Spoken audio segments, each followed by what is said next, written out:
So, late na ako nag-vlog. Kagabi, sobrang napuyat ako. As in, parang every 5 minutes, every 10 minutes, gano'n.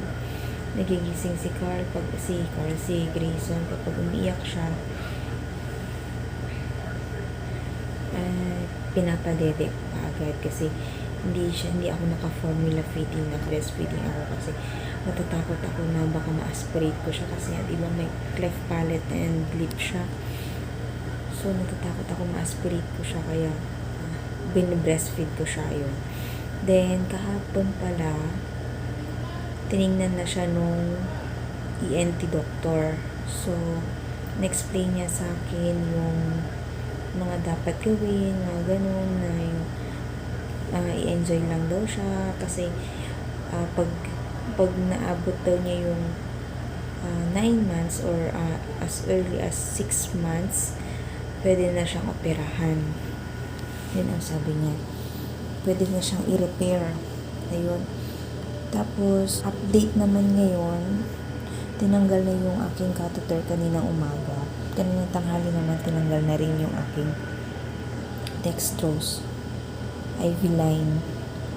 Tapos si baby kanina lang, mga hapon na siya tinanggalan. Tapos binisita rin siya ni Lokidia. Interview na din ako kanina for birth certificate ni Carl. Tapos kinuhanan ako ng requirements for PhilHealth. Fully bukas, makauwi na kami. Or baka Saturday, hindi ko alam, hindi ko sure. Nagsimulang sinabi si doktora sa akin kanina. Pero sobrang sakit ng wound ko. Kapag gumagalaw ako, umuupo, gano'n. Masakit, sobrang sakit. Tsaka pag tumatayo ako, sobrang sakit niya. Ibang-iba siya nung first na CS ko. Siguro kasi ngayon hindi ako masyadong naglalakad. Hindi ako nag-ambulate masyado ngayon. Pag nakapupo na daw ako, pwede na ako umuwi. Sana bukas makapupo na ako para makauwi na kami. Ang sakit ng sugat ko. Si baby, nakakatuwa siya kasi ang galing-galing niyang bagsak. Galing niyang bagsak ng milk. Tapos nilagyan siya ng tape dito para hindi daw masyadong bumuka habang lumalaki.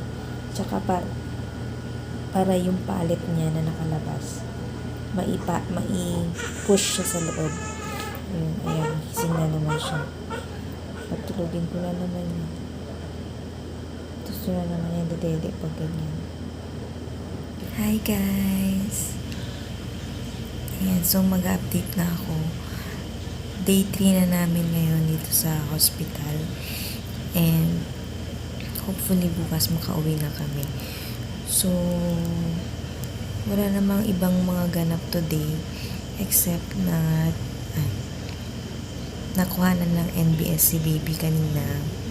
Hindi pa rin ako nagbawas. So, sana bukas makauwi na kami kahit hindi ako makabawas. Pero, hinihintay ko pa na magbawas ako hanggang mamaya or bukas bago mag-round si doktora.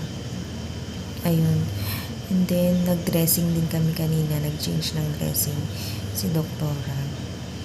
Ayun. Then, si baby naman, malakas na siyang dumede. So, tumatagal na siya sa breast ko. And, nung puno na yung breast ko ngayon, sobrang matigas na siya. Sobrang sakit ng katawan ko kanina pagbangon ko, yung likod ko. Yung likod ko sobrang sakit. Siguro dahil nalamigan ako nung first day namin. Sobrang sakit ng mga muscles ko sa likod. Ayun, yun lang ang ganap ngayon. Kasi ngayon, tagal na siya.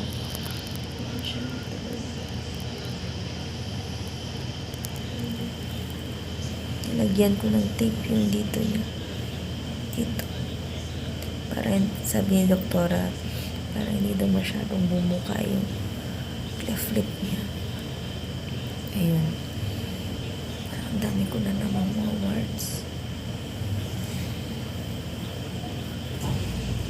Parang dumami yung warts ko. Ayan. Yun lang ang update ko sa inyo for today.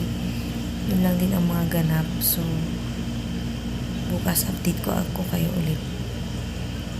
Okay? Thank you. Bye-bye.